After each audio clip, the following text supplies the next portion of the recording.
Welcome in, everybody. This is Seahawks Forever. If it's your first time here, I'm Dan, and welcome. I've been meaning to do this for a little while. We've talked about it from time to time, but tonight just seemed like the right time to do it.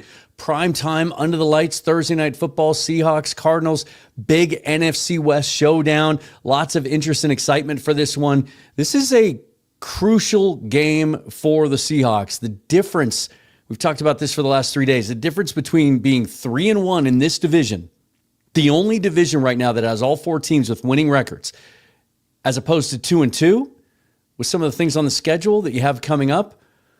This is a big one, you guys. The Seahawks have dominated the Cardinals down in Arizona, winning the last 7. I think it's like 12 out of 13 overall. The Cardinals looking to stay in this race. 2-0 through the first 2 weeks, but against very weak teams. One-score games. Lots of questions this week about their offense, about their offensive coordinator, Drew Petzing. Fans want him fired. Kyler Murray not getting the ball downfield, not getting it to his receivers enough. This is a big moment for them. Can the Seahawks spoil it? Let's talk about it next on Seahawks Forever. Welcome to the Seahawks Forever podcast. In-depth analysis on everything Seahawks. And now, here's your host, Dan Viens. Let's take care of some business. First of all, the Red Hot Sales event still going on from Omaha Steaks. USDA certified steaks, individually cryopacked, delivered to your door in a cold case. These guys have been in business since 1970. That means they do it right. And I know for a fact that they do, because these have been a staple in the Viens household ever since I was just a child. In fact, I'd kind of forgotten about Omaha Steaks because as an adult, I eat like crap. So I don't eat enough good protein. And then my brother sent me a big pack of these last year for my birthday. And it was a great reminder. And then lo and behold, they wanted to sponsor the program. So really proud to have them as a sponsor. You right now can try their best variety packs for 50% off. And for being a viewer of this program, you get an additional $35 off. So head on over to omahasteaks.com. Use the promo code FOREVER. You're going to get 50% off plus an additional $35 off as well. So welcome, guys. I need to remind myself, I was doing this during the intro, that this isn't a typical program. This isn't the normal Seahawks Forever. This isn't a reaction show. This isn't a targeted video with a set subject line. This is just like I said, it's a tailgate party. It's a hangout. It's a pregame show. It's a way for us to get together an hour before the game. Makes the time go by a little bit faster. And we can just hang out and we can rap and we can talk about our fears, our hopes, things we expect tonight, predictions. We'll get to your comments in a moment. But first, let's take care of the most recent news. And I don't know why my background was wrong there. Hold on. These are the inactives tonight for the Seattle Seahawks. Nick Emenwari, again, not ready to go, even though he was a full participant in practice yesterday. Mike McDonald had talked when he first got hurt about how maybe they don't rush him back because he's a rookie, and they want to make absolutely sure that he's 100% healthy. The bummer of this is it kind of reminds me a little bit of the Uchenna Nwosu situation last year, where if you remember, they didn't put him on an injured reserve because they didn't think he was going to miss 4 games. He ended up missing 4 games anyway. I think he came back week 5. Emenwari's going to be back for the Buccaneers game week 5. So they're getting 1 game out of him. It'll be interesting to hear after the game maybe how close he was. Did he do any work pregame? I haven't seen anything to that effect yet. But it's a real bummer that we haven't seen him yet. Jared Ivey, Connor O'Toole, no surprises there. Josh Jones, we knew, was ruled out of this game with an ankle injury he picked up when he came in late in that game against the Saints. That stinks because, in the event that Cross or Lucas should go down, that's why they brought Josh Jones in here, and he played exceptionally well, I thought, in the preseason, subbing for Cross when he was out with that after having finger surgery. That he ends up hurting himself because we're pulling starters in a blowout with a game 4 days later. And then this is the interesting thing. Mason Richmond also inactive today, he would have been the first man up to play tackle instead of Josh Jones. But if you recall earlier today, the Seahawks practice squad elevations, they brought up Brandon Peely. So they're going to go a little bigger up front again with the nose tackle, which makes sense because the Cardinals are going to try to run the football against us, even though James Conner's out. You know, they really like Trey Benson. He's been averaging 6 yards a carry. They've been having trouble getting to the ball downfield and to their wide receivers. So they're going to try to run the football. So it makes sense to bring up that extra big body. But they also elevated Amari Kite, the undrafted rookie free agent tackle, who's another guy that I thought really under the radar, played well in preseason games this preseason. But to elevate him and have him active as the backup tackle instead of Richmond is interesting to me. I think it's encouraging. I think it obviously means that, you know, in what they've seen in practice throughout the week, if they were to lose Cross or Lucas, that he would be a guy that could perform better. I find that really interesting. Potentially another undrafted free agent find for the Seahawks, and then Nick Kellerup and Cody White inactive. As for the Arizona Cardinals, Paris Johnson is active. Their outstanding left tackle. There was some thought he was questionable for the game, that he might not play. And then the other one is Will Johnson, their fine rookie cornerback out of Michigan, who injured his groin week 2, is inactive. He will not play today. So that Cardinals secondary still banged up. Garrett Williams placed on IR last week. Max Melton was carted off 2 weeks ago, but he was able to play against the 49ers. He didn't have an injury designation for this game, but they're still playing a lot of young corners in that secondary now with Will Johnson out. Let's just get to your comments and questions and hang out. Let's see who's here. Adam Baum, let's go Hawks. Kickoff is at the game, you son of a... A lot of Seahawk fans, he says. I was at the game last year. In fact, that's the background. That's a shot that I took down there last year. So many friends down there. Arizona's kind of become a home away from home. Obviously, I was there from February through April this year. My lifelong best friend, Eric Briggs, lives down there. Bill Alvstad lives down there from the Seahawks Playbook podcast.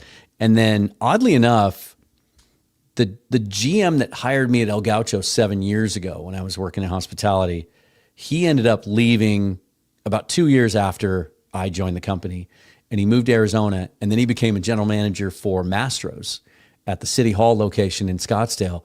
And then 5 now, a bunch of my former colleagues and coworkers moved down there too. So every time I go to Arizona, I go eat at Mastro's, and it's like a reunion. There's like 3 or 4 people working there. So it is definitely a home away from home. Wish I was there. Wish I was there. Got a chance to meet Earl, he says. Super cool guy. Nice.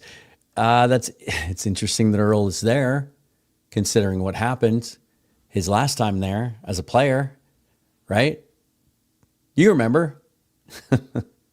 Martin Todd Smith, let's go Hawks. Rampancy says, feel good about the injury designations. Nothing too big other than Emanwari, which we expected. But also, do you feel better about Emanwari being out with how Darian Kendrick has played and with how DeAnthony Bell has played? Because they'll both play some of that role. The good news is Julian Love's back. Devin Witherspoon is back. Zach Charbonnet is active and available tonight. It'll be interesting to see how much he plays coming off that foot injury. Certainly, he's got some good memories of this house. He ran for 126 and a couple scores last year. He was big. Dogzilla Monster, Hawks Forever. Josh with C. Rampant Seahawks. Nice. Rampant C, you caught that. Dang it. I just clicked the wrong screen for a second, trying to figure out some cool stuff today. I don't know if any of you are familiar with StreamYard, but the interface that I use, there's a new feature where it's called Scenes, where I can preset in tiles along the side all the different graphics I want to use so that it automatically transitions from one to the next instead of me having to manually do it. And so you caught me playing around there. Adam says, cheers, boys. Oh, we got a Cardinal fan in here. Okay, nice. Welcome. You should probably go to the ballpark though, because they need you. They let's see, kick up. Take a picture if you can. If you can take a picture of the stadium and like show like how many blue or white jerseys are there. Do you follow me on Twitter? Like if you could DM that to me, I could show it. That would be cool. Tarvertoon says, sorry, Hawks fans, you're losing tonight. That's a lot of confidence. Like, I get it, though. Well, first of all, you're a fan, so you want to believe every time. But there were times during the Pete Carroll era where I almost felt better about the team's chances any given week if they were coming off a rough stretch, if they were coming off a bad performance.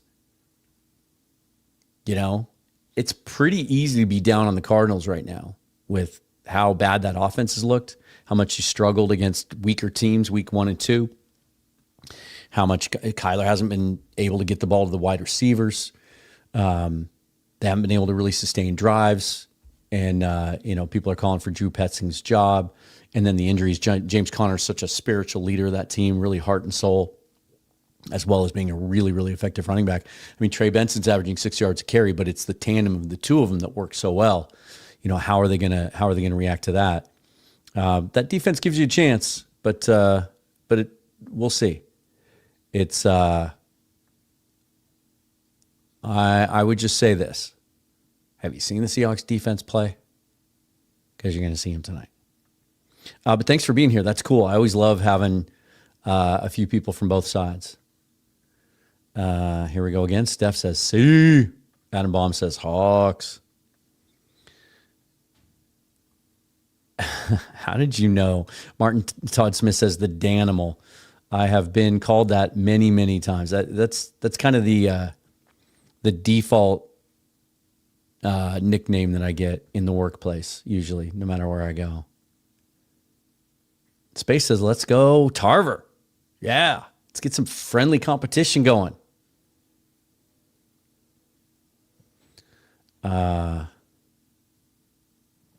I would honestly, though, Tarver, like to hear your thoughts on Kyler Murray and why you think he's going to be, as you say, a beast. What is this, his 7th year now in the league? And I just don't see it. He's not getting better. He doesn't take steps forward. The body language is still terrible. He shrinks in big moments. You know, there were balls against the 49ers that looked exactly like a lot of the throws he's made over the last couple of years that is the reason that I'm out on him as a franchise quarterback, that he'll airmail a ball on 3rd and 5 over a receiver's head, or he'll throw it 3 yards in front of a guy in the grass, and then he walks back to the huddle like it doesn't even mean anything to him. I love your passion, but I honestly want to know why you think he's going to suddenly flip a switch, because it seems to me like he regresses every year instead of getting better, and yet people still want to talk about him as a franchise quarterback. Let's see. Adam Baum. Hey, Dan, do you think Barner and Arroyo will be used more in the pass game tonight? We talked about this extensively last night on the Seahawks Syndicate program, which is last Wednesday of every month. We're talking about doing that more often. Brandon Kane, Bryce Coots, Mookie Alexander, myself. If you haven't checked that out, go do. We get into some really deep topics. It's about 2.5 hours long, so set some time aside. But we have a lot of fun doing it. But we talked a lot about this, and not just how much we want to see it, but how important it is to the offense, and how historically Kubiak has used his tight ends a lot more than he has with the Seahawks. Let's look at something here. I'm going to pull something up for you. Keep reminding myself this is more of a leisurely live stream. I don't have to hurry on to the next thing. But I was looking at this last night, so I want to show you something. Because last year with the Saints, when Clint Kubiak was the play caller there, it's pretty remarkable how much he used the tight ends versus what you're seeing from the Seahawks so far. Okay, so let me pull up a couple of screen shares here.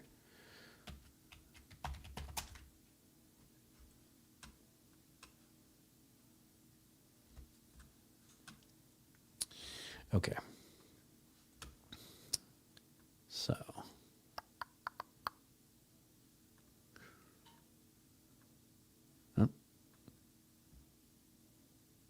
Oh, you got to be kidding me. What did I just do? Okay. So this is, first let me do this. Put this one up. So these are the Seahawks stats this year.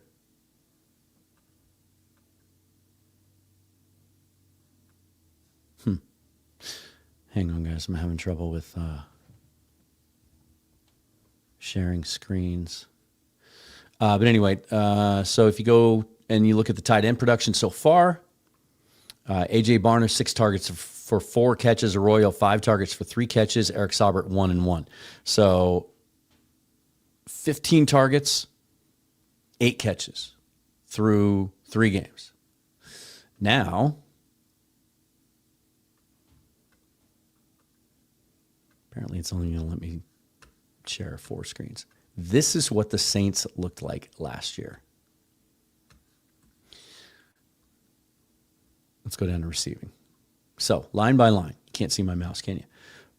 Alvin Kamara was their top targeted receiver.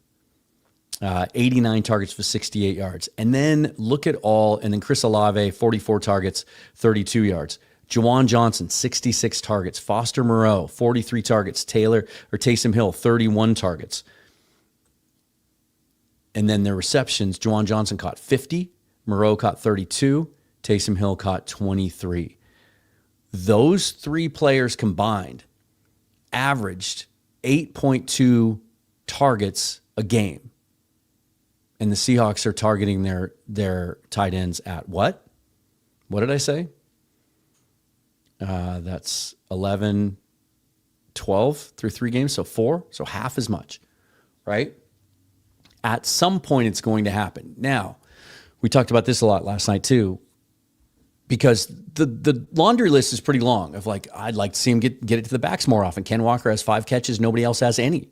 Alvin Kamara led the Saints in catches last year. Like, get them in space. If you're having trouble early in games, like they did against the Saints when they were stacking the box, Seahawks are facing stacked boxes at a top 3 or 4 rate in the league, regardless of whether it's Charbonnet or Walker. So get the ball out to him in space. Flip it out to him in the flat. I'm not talking about coordinated screen passes with guys pulling, because it doesn't seem like we do that very well, and it hasn't for a long time, but just get the ball out to him in space. But also the tight ends. Like, how come they're not involved yet? They drafted Elijah Arroyo in the 2nd round, talked about him as a potential X-receiver and how excited they were about him. Well, that's a premium draft pick. So let's use him in the offense. I mean, I saw with my own eyes every day in training camp how dynamic he was and how involved he was and how they worked him and repped him with the ones. And we saw A.J. Barner have a really nice rookie year as a receiver last year too. Why aren't those guys involved? I think the answer through 3 games is the Seahawks just aren't getting enough plays. I think they're 28th in the league in number of plays. Some of that is week 1. You know, they had the good first drive early, and then whatever happened week 1, we still don't know. They got away from play action. They just didn't really run the Kubiak offense the way it's supposed to be run. And that resulted in a lot of short drives against a really good 49er defense. And then the last 2 weeks, the offenses looked good, but some of the drives have been so good. They've been quick. They've been efficient. They haven't held on to the ball long. They haven't gotten as many plays. They're 28th in the league in number of plays. So you're not getting, Clint Kubiak's not getting to his full call sheet. But that's absolutely something that, you know, we talked about last night, Bryce Coots, you know, with his coaching background, that what a mismatch Elijah Arroyo can be. Do some things to get him out there.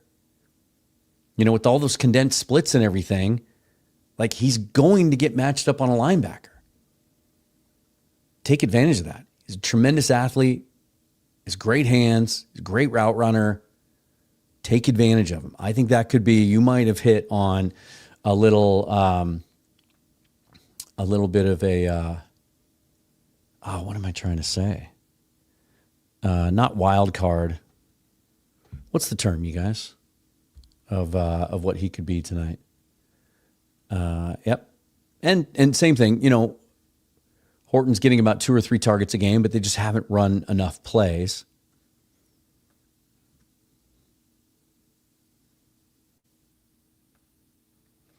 Let me check in and see if there's any new buzz. Anything happening ahead of the game? Yeah, this is an interesting one. Hoop craze. So Kendrick going to play with Spoon coming back or no? He's going to play. You can't keep a guy like that off the field that's played so well the last 2 weeks. But it's not just as simple as, well, Spoon's in and he's playing the slot, and so Kendrick's out. Now, on a short week, maybe I'm wrong about that. Maybe there just isn't enough time to formulate a new plan on how to use both those guys. And if Kendrick's been working primarily in the slot, maybe he's not comfortable enough yet on the boundary in Mike McDonald's system, which he says is not easy for guys to learn. Because I think in the big picture, as we move forward, if everyone's healthy on this team, right? Job and Reek and Spoon and Kendrick, I think Kendrick at some point starts to challenge or at least compete for reps on the outside with Reek. You can't take Josh Job off the field. He's, by a lot of metrics, he's the best corner in the league right now through 3 games. So it'll be fascinating to see. I file that one under it's a good problem to have. That corner depth was something coming in the season we were all a little bit shaky on. They like Nehemiah Pritchett. He had a good camp, but clearly Kendrick came in and immediately jumped right over him. And then they signed Shaq too for some veteran depth. With Kendrick here, I don't know. I don't know how necessary Shaq is, to be honest. Dogzilla says, I hope Bradford can play.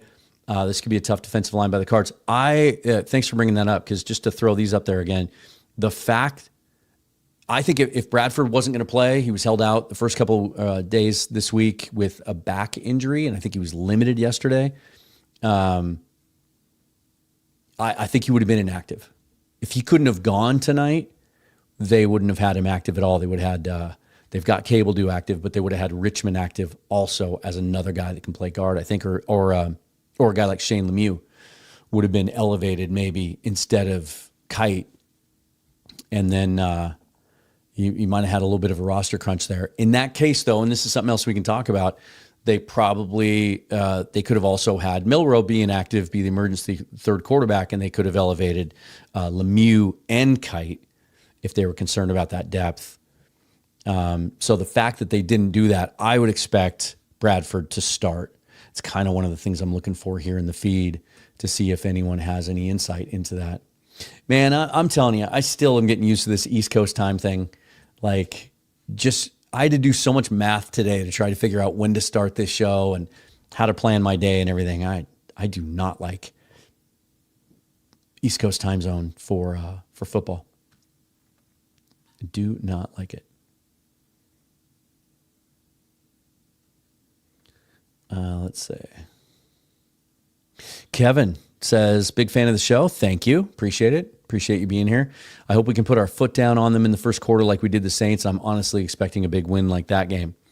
I think the way this team is built right now, this offense, as promising as it is, and if you haven't checked out my show yet on how it sure looks like through 3 games that the Seahawks have found their franchise quarterback, check that out if you would.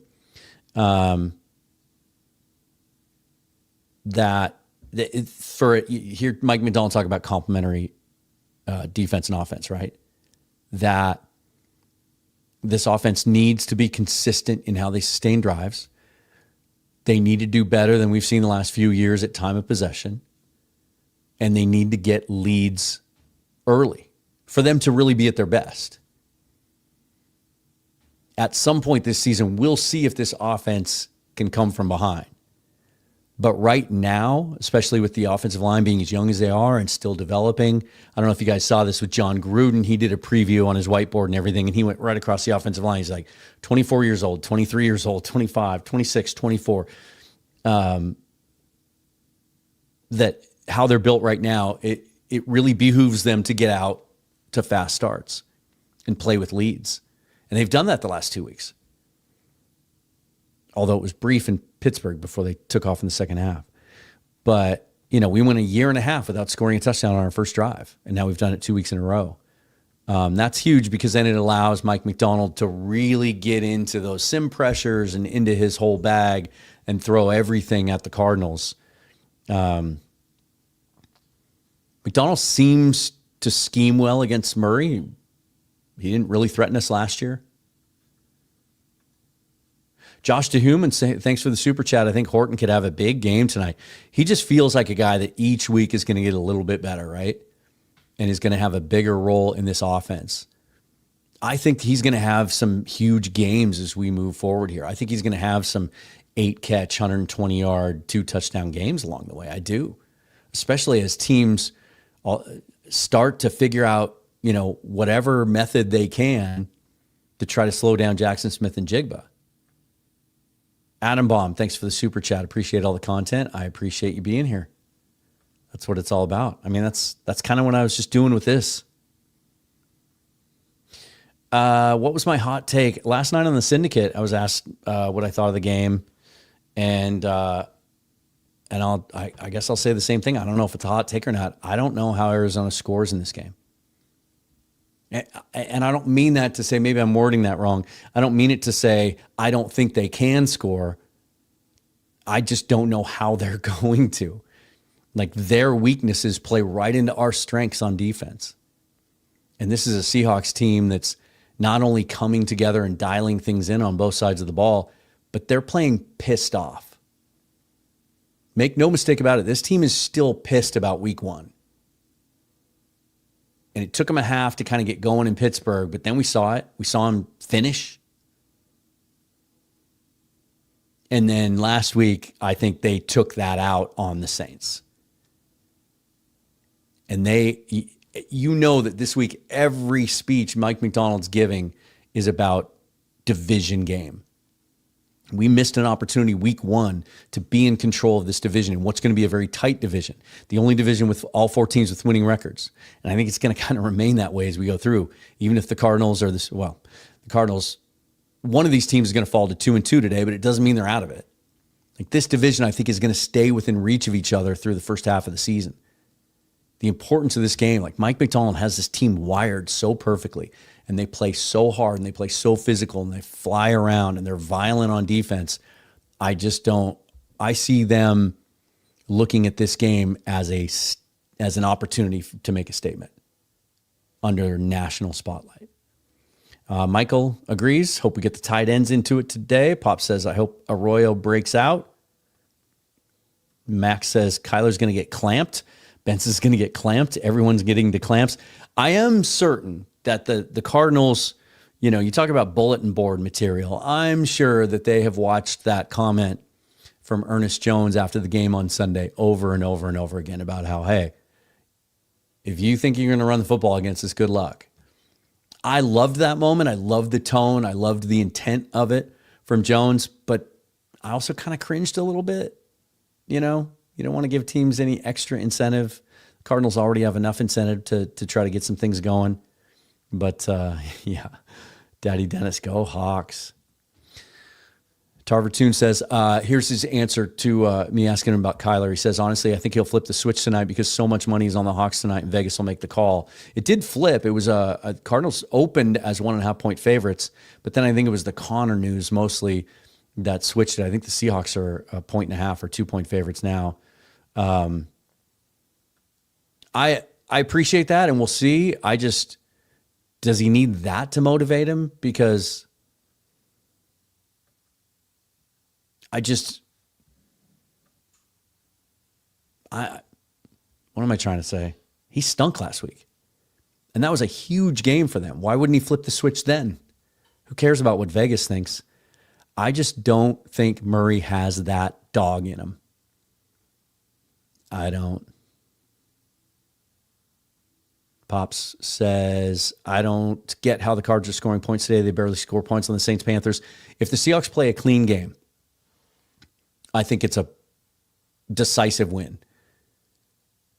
But if you put the ball on the ground, you make some mistakes, you get a kick blocked, you give them a short field somehow, anything could happen. That's really the only thing that makes me nervous down there.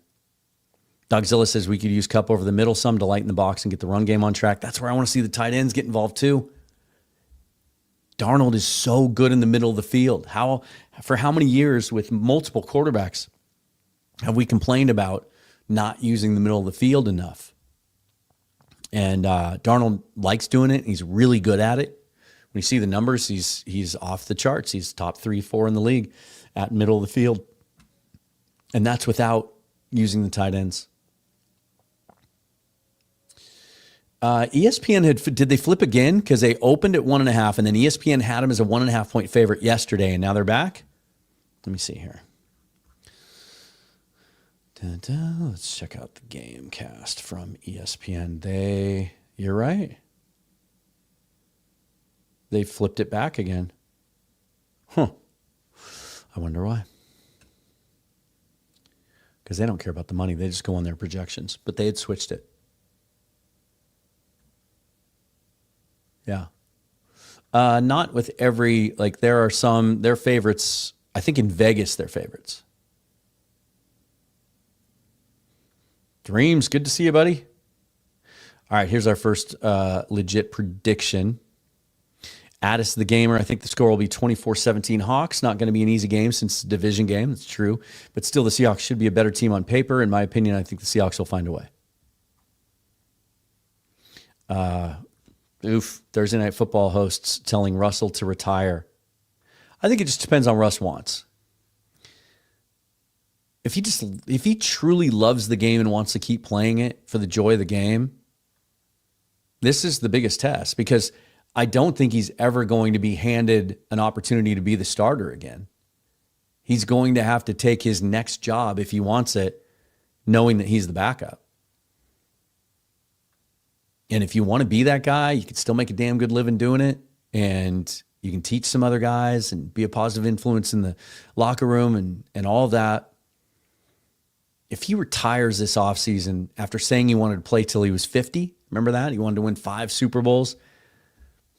I'd be really disappointed in that because that would tell me that he's only in it to be a starter. He's only in it to be a star. He's only in it for the buzz.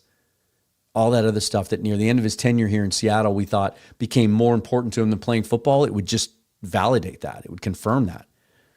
I hope we don't see that. I think he's got some things to offer as a mentor and just as a teammate.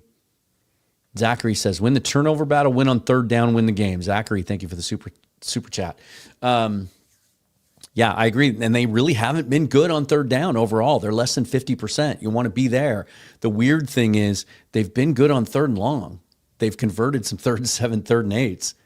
So you could argue they need to be better on 1st and 2nd down. But yeah, third downs have not been good enough. Let me see if I can find the season number.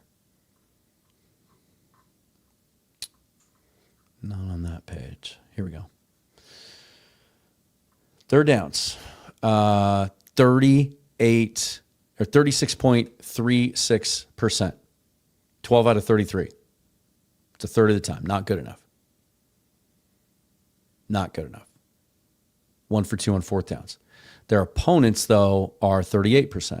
So they're holding opponents to about the same rate as they've succeeded at. Needs to be better. Peter, go Hawks, a little behind, but that's great news about the injuries. We're basically fully healthy. Let's dominate the Cardinals. Go Hawks, 38-17. Okay, we got that one in. Peter, thanks for the super chat. Appreciate it. Yeah, third down is a big key tonight. Let's see that get better.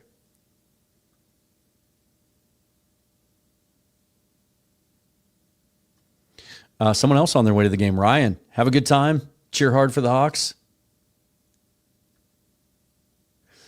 See, I got to try something here.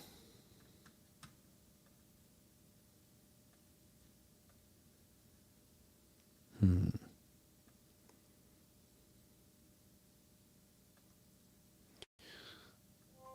on, guys. I'm working on some tech stuff here.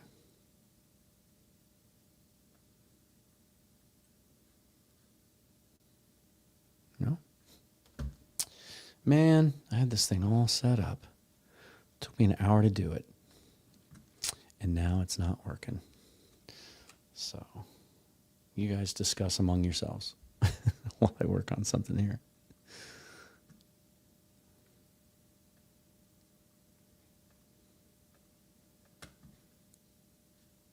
Hold on. I just need to remind myself that, like I said, it's just such a habit that, usually when I do these live shows, I've got some intention. I'm trying to get through some very clear bullet points. And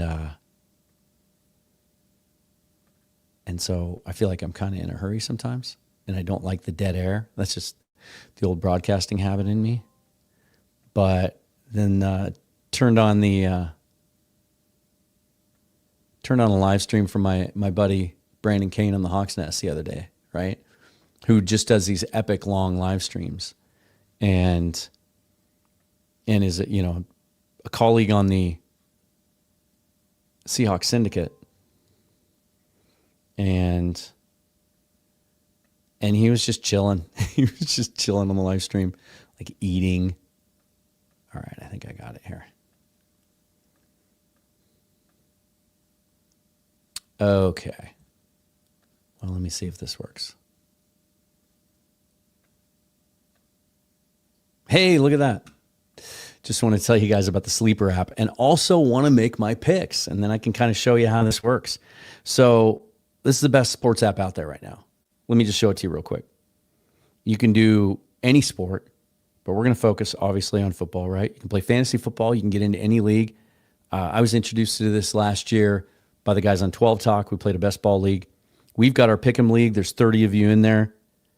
I got to make my pick for tonight. See, well, I got the Seahawks, and then I'll make the rest of these picks later. As you go through, it shows win probability and everything else.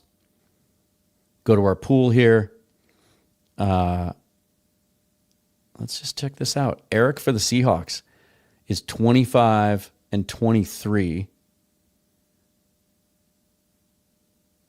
I'm in first place, but I played week 1 all by myself before the rest of you guys entered it. But just to show you, like, this is not usual for me. Week 3, I'm 38-10. You can see it up there at the top. Like, that just doesn't happen. You can do that, and then you can also make these picks. And this is where it gets really fun. So this part of the app, legal in 27 states. Terms and conditions apply. They're going to match your first deposit up to $100, 100%. But the cool thing about this is all the fantasy stuff and everything else you can do anywhere. And I'll show you some more of that here in just a second. But let's go through and I'll show you how the picks work. So Sam Darnold, they just dropped it. It's kind of a little discount deal, right? You can see the tag there on his jersey. He opened at 223.5 passing yards on the over-under. He's 180.5. So I'm taking that. You see there underneath that jersey, more or less. I'm going more, and it's got a multiplier of 1.78.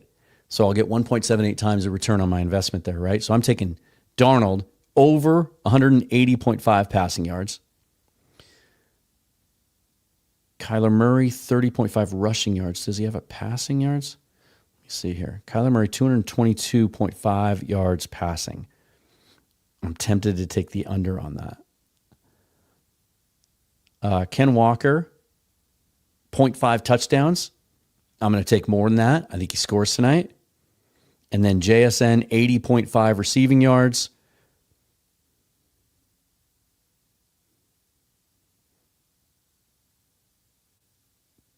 Let me see here. Oh, I see. I can't make that pick and the other one at the same time. So I got Darnold over 180.5, Walker over a half a touchdown, Torrey Horton 20.5 receiving yards. I'm taking more on that one. And that's got a multiplier of 1.64. So that just kind of shows you what you can do there. I got to make 2 more picks. Jason Myers, 1.5 field goals. Trey McBride, 0.5 anytime touchdowns. I want to do something Cardinals related. Well, let's do this. I do think they're going to come out with an emphasis to try to get the ball downfield to Marvin Harrison. And even though Seahawks have been among the best in the league at limiting receivers, 49.5 yards, I think he at least gets a big play. They're going to try to get the ball downfield to him. And so those are my picks. Darnold over 180.5. Walker's going to score a touchdown. Horton over 24.5 receiving yards. Harrison over 49.5 receiving yards. I'm going to submit that. And there you go. But I want to show you something else. And maybe I can't right now during the game. Yeah, I can't. They got a little poll here. Seahawks Cardinals. Who wins? I'll take Seahawks. 79.6% of users. But during the game, you guys got to get this app. During the game, it has the best real-time play-by-play tracking that you'll ever find. Like what you see on ESPN and NFL.com where you have to sit and wait and the little dot comes across. No, this is real-time live, and you can react to each and every play. You can chat with other users about each and every play. It's fantastic. And then, as I said, they'll give you 100% match on your first deposit up to $100 if you use the promo code FOREVER on the Sleeper app. Check it out, you guys. It's a lot of fun. All right, let me get out of there. Come on, Dan. Figure it out. Let me unplug my phone here. Addis the Gamer. Anything can happen. I just feel confident the Hawks can find a way to beat Arizona, and that's just my opinion and prediction. Well, your opinion matters. Tarver says, on paper, better team right now, but in football, anything can happen. That's true. Tarver, are you in Arizona? I'd be interested to get your thoughts on the crowd there. Like I went to the game down there last year that this picture's from, and I was shocked how many empty seats there were, and shocked how the Seahawks fans were able to make it sound like a home game. And then I kind of figured it out because I went up. We were in club seats, and I went up to get a beer. And there was a big lounge, and it holds about 500 people. There's big screens everywhere and couches, and it was packed. There were 500 people that were choosing to sit in the lounge and watch the game on TV that was happening 50 feet away from them in their $1,000 seats. I could not understand it. And you see the shots that even their home opener didn't seem like it was an electric atmosphere. I know that, because I've spent quite a bit of time in Phoenix, it's kind of a transient community. It's a lot of people that didn't grow up there. They moved there, and then the Cardinals, of course, left and came back. So maybe there just isn't that attachment, but their home field advantage, it just isn't something that I think teams fear at all.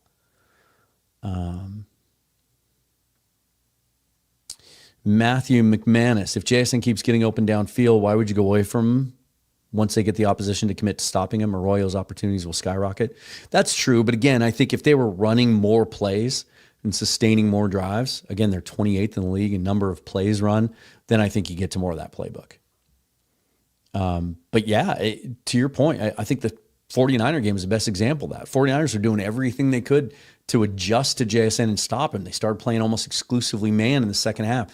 They started bracketing him and rotating his way, and he still made big plays against them. So yeah, there is some level of that. Like, I get greedy, and I know fans just want to see it too. You feel better about an offense when they're getting everyone involved. Look at that Lions offense on Monday night against the Ravens. They got everybody involved. Early it was Jameson Williams and Amon-Ra St. Brown and Sam Laporta getting into it early, and Jahmyr Gibbs. And then as the game went along, David Montgomery started to assert himself. Like, we haven't seen that yet. Week 1, it was JSN and JSN only. Week 2, it was Ken Walker, a little bit of JSN and some Cooper Kupp contributing, and then Horton had the touchdown catch. Last week, it was, a lot of short fields, but none of the running backs got going. JSN had a decent day. We haven't seen that game yet where they're able to get to the whole call sheet and get everybody involved. But I think it's just because they just haven't run enough plays. They will. This defense is so good, they're going to get opportunities. Maybe they need to be less efficient. Not score so quick sometimes. Daddy Dennis says JSN 200 plus receiving yards and 2 touchdowns. Let's go.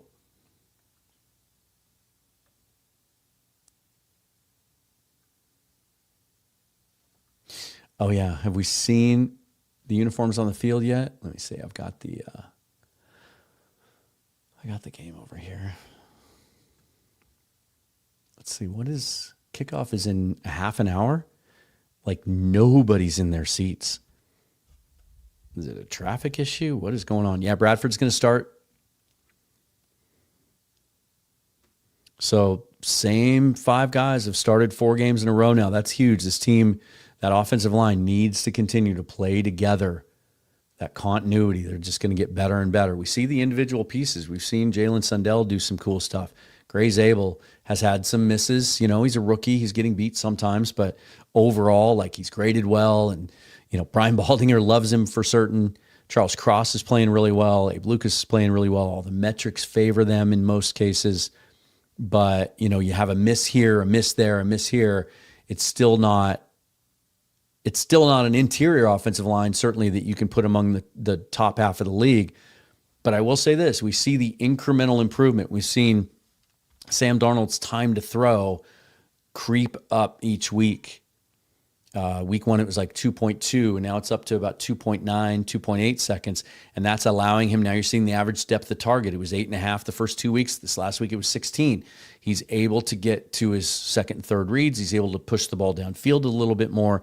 And, he's getting the ball out so quick, and that's helping this line come together. But I thought, with the exception of maybe 2 reps on Sunday, the pass protection was really, really good. Carl Parker says, a pushback on the franchise quarterback talk, 4 touchdowns in 3 games, 3 turnovers, 2 picks, 1 fumble, and averaging like 220 yards passing game. I certainly need to see more better than that. I get that. If you watch my video, my point is, when you just watch the operation, you watch how he goes about his business, you watch the talent, you watch how comfortable he is in this offense, how decisive he is in this offense. Like, how many times has he dropped back and looked confused? And I can count him on one hand. And as much as I love Geno Smith, man, he took too much time in the pocket. And I used to defend him. No, it's an offensive line issue, or it's an offensive coordinator issue, or whatever. He's doing the best he can. But now that I see the alternative, like how quick and decisive Darnold is, and I get to speak from a little more authority than I have in the past, because I got to attend all of training camp and watch it up close with my own eyes and see it every day. And what I saw in practice every day is being demonstrated now on the field in games. Sam Darnold's a really good quarterback. And don't get franchise quarterback confused with elite quarterback. The definition of franchise quarterback is we have our guy. We have our guy long term. We don't need to worry about drafting one next year. We don't have to rush Jalen Milroe. We have our guy. Matt Hasselbeck was a franchise quarterback, and he was never considered one of the top 10 quarterbacks in the league. He was always in the middle, probably, when you start talking about quarterback tiers and rankings and things like that. But he was a franchise quarterback. He was started for 10 years. Sam Darnold is our franchise quarterback. I have no doubt about that based on everything I've seen so far. To the point that I'm already thinking 2027, they're going to extend him. This 3-year contract is just a starting point. I think he's going to be our quarterback for a long time here. And whatever happens with Jalen Milroe, maybe he becomes the primary backup at one point. Maybe he looks good in a couple preseasons. You can flip him to another team. Or maybe he does just hang around for 5 or 6 years and take over at some point. I mean, the way he's wired, his character and everything, if he loves it here, he could be that guy. He could be the long-term backup here and just, ride Sam's coattails until he either starts to kind of fall off a little bit, or team wants to make a change, or he gets too expensive or whatever. But franchise quarterback means we've got our guy. And there's no question that that's where he sits right now. Martin Todd Smith says, I think Darnold has a big game. God, he came up just short of 300 yards against the Steelers. I really wanted him to get that. Daddy Dennis says, Cards uniforms look like somebody with a bloody nose sneezed on them. These Rivals uniforms are interesting. The concept to me is weird. Like, what I think would have made more sense is you pick a division. This year the NFC West and the AFC West wear their rivalry uniforms. And then you pick a game where 2 of them are playing each other, and that's where they both wear them. Because the way that they ended up doing it is the Rams, 49ers, and Cardinals are all wearing their rivalry uniforms against us. We're wearing ours against the Rams in one game. Like, it's all kind of scattered through. It's just sort of become confusing. I think they should have had them wear their rivalry uniforms against each other at the same time. I think it would have been a lot more fun. And it just would have made more sense. Adam Baum says they look like tortillas. Yeah. Slarty Bogarty says the whole idea is kind of dumb because the idea of the rivalry is it goes both ways. I don't understand why they're not wearing them against each other. Like, I know a lot of people hate the Seahawks rivalry uniforms, but they could have, but again, it wouldn't have worked because they're both light colored this year, but that's why you plan it out ahead of time. You know, that design the Seahawks came up with if they had done it in a darker color, I think maybe there would have been less brushback from the fans that thought they looked too much like the Oregon Ducks. Yeah, they need to rethink that whole thing. See? Says it doesn't make any sense for one team to be the rival. Seems like most people tend to agree with that. It's kind of weird. Daddy Dennis says, let's get Dan to 12K subs. You know what's funny, Daddy? Oh, God, that sounded wrong. I'm never going to say that again. You know what's funny, Dennis?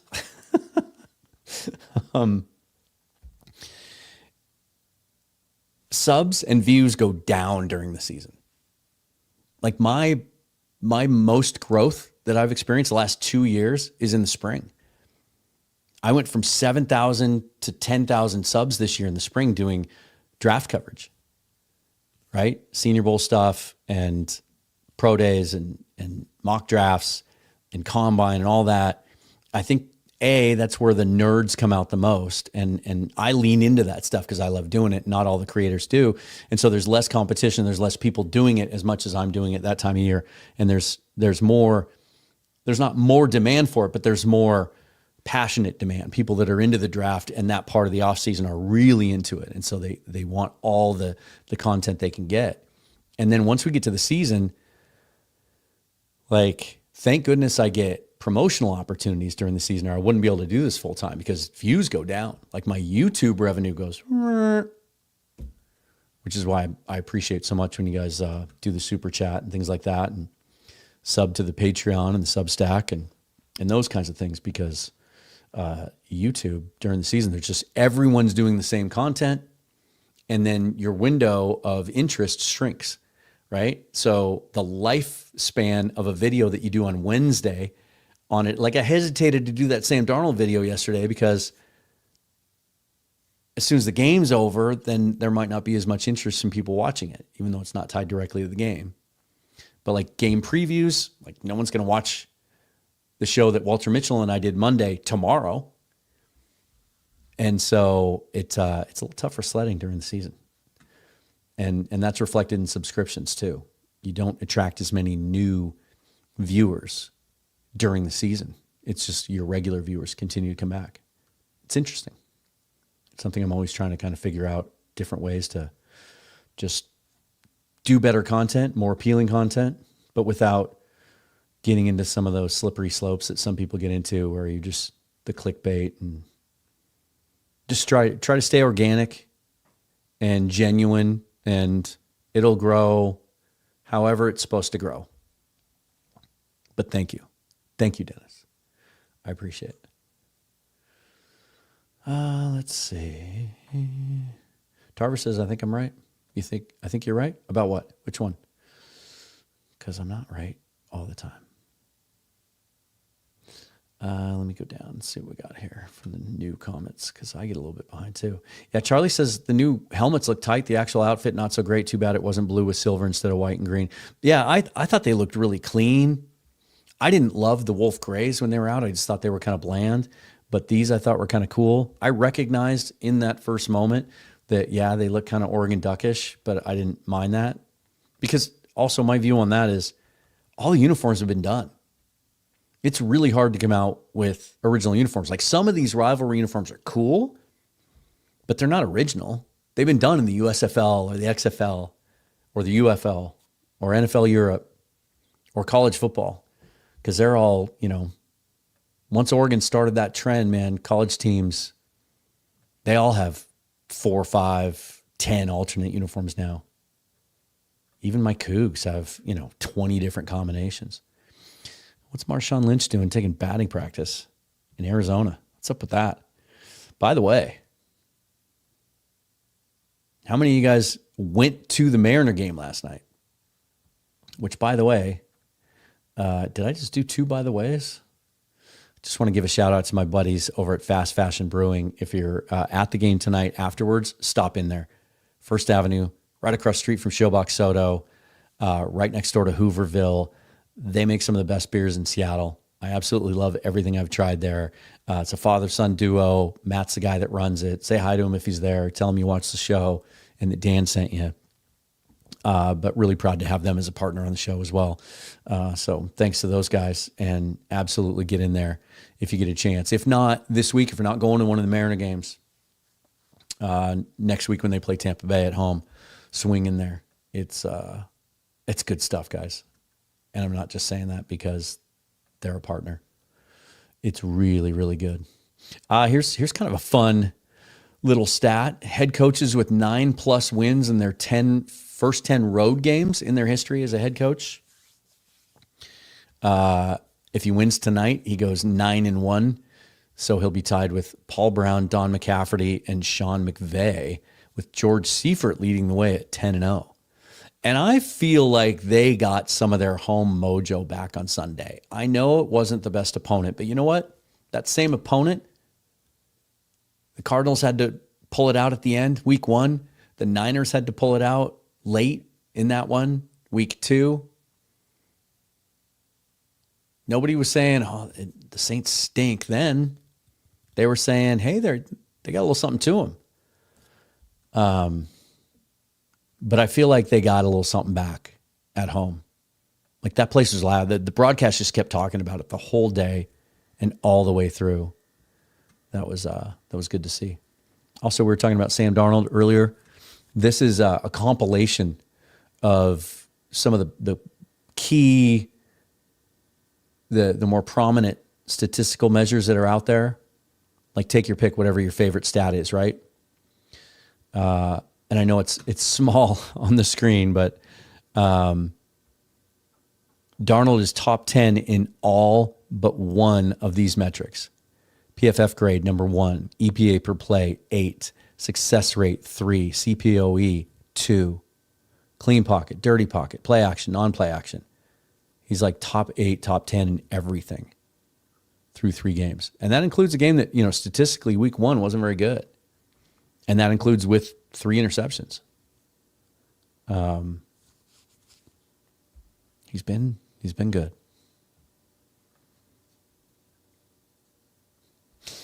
And what is going on? Oh, it looks like some spam jumped into the comments. Oh, that's cool though. I was able to take one of his comments and block it, and it got rid of all of them. Yeah. I guess, does that mean I'm getting somewhere? Does that mean I'm making it when bots are coming into my live stream? But yeah, were any of you at the game last night, the Mariner game? That was unbelievable. Like, one of the best television game experiences I've ever seen in their history.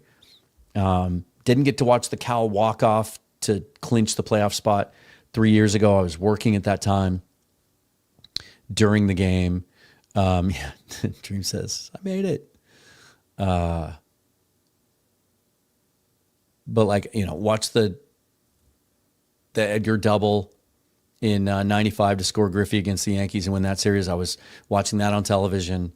The perfect games, most of their most prominent moments I've watched on TV. But last night, and I was laying in bed, and Cal was walking to the plate, and they were chanting MVP, and that game felt like a foregone conclusion. Like, even when Luke Jackson was out there pitching the ninth and got into a little bit of trouble, did you ever even think, no? It almost seemed like the Rockies knew it too. And Cal walked to the plate, and that chant, it was like a freaking movie scene. And I remember thinking to myself, and I was a little, shall we say, impaired at the moment. Had a long day of working really hard, and just wanted to kind of disconnect, but also pay attention to the game. So I'm laying there watching him walk up, and I felt like I was in deja vu or something. But I thought very, very clearly in that moment, he's going to get it. He's going to do it on the first swing, isn't he? And then he did, and it was one of the most surreal, bizarre moments ever. It was like I was living in a movie scene. Like, did I just watch that? It was unbelievable. And then today they have a chance. I haven't checked in on what the Guardians have done or are doing. Let me just check that scoreboard real quick. We are moments away from kickoff. Just a reminder, too, guys, that as soon as we're done here, We go enjoy the game, and then, hold on. The Tigers are leading the Guardians 4-1 after 5. If the Guardians lose this game, the Mariners clinch the 2 seed. But they're just a game out of the 1 seed, although it might be 2 games because I think the Yankees might hold the tiebreaker over us. Or the Blue Jays, I mean. Yeah, Max says Cal gets that look in his eyes. Dream says, I'm a Cubs fan, but Cal is crazy. MVP. Matthew has, oh my God. So it's the same day, right? The American League Divisional Series, provided, of course, they get the 2 seed, is right after the Bucks game. Is that how that works? Is it a night game that night? That's crazy. And I'm not in the area. I've been waiting so long for the Mariners to do this, and it's the year that I leave the area. I will say this, though. This is kind of cool, you guys. It looks like our next stop, because my fiance's contract is up at the end of this month. It's the end of October. And she usually goes to Arizona for the summer. That's where I caught up with her last year. And so that was the thought, is we were probably going to end up in Arizona again. We like nice sunny winters, right? But she got an offer from Johns Hopkins in Baltimore. Johns Hopkins is like the GOAT of hospitals, right? So we might end up in Baltimore, which weather-wise is going to suck. I mean, fine for me. I'm inside. But then I immediately thought, imagine the opportunities. Like I could go watch the Commanders Sunday night game on November 2nd. If the Mariners end up playing the Yankees, right? Could go to Yankee Stadium and watch them play them. If they end up playing the Mets in the World Series. So that could really open some doors. And then, oh my goodness, I looked at just like concerts in that area over the winter. And my goodness, nobody skips that area. There's a club, there's a historically famous club in Baltimore called the Fillmore. And every single artist that I like that's touring right now plays that venue over the next couple of months. It's pretty awesome. Doug Silla says, wait, bring the bot back up so I can argue with it. No, thank you. I have just finally gotten to the point where I have learned how to manage social media in a healthy way. And that is A, recognizing bots, and so then B, not engaging with them. And it's just made my life so much more relaxing and peaceful. All right, you guys, let's end this so that we can get ready, maybe get something to eat, use the bathroom. I might cook up some bacon, have a BLT. Screw that. I'm going to order DoorDash. So after the game, immediately after the game, doing these rapid reactions now, instead of like putting together graphics and stats and listening to post-game comments, especially with these night games, as soon as that whistle blows at the end of the game, I'll be going live. So let's convene back here. We'll break it all down. We'll monitor everything kind of off to the side and what coach is saying afterwards, what some of the players are saying, get you updated on injuries, how it impacts the divisional race, who our Seahawks superlatives are, and players that we thought really stood out, and wrap this whole thing up afterwards. And we'll do that. We'll do that live as soon as we get back. All right, so let me do this. Let's take us out in style. No, that's not it. Oh, I kind of like that. Let's hope this isn't that kind of game. No! Let's hope it's like this. So we'll see you at the end of the game, guys. Enjoy. Forever and always. Go Hawks. See you in a few hours.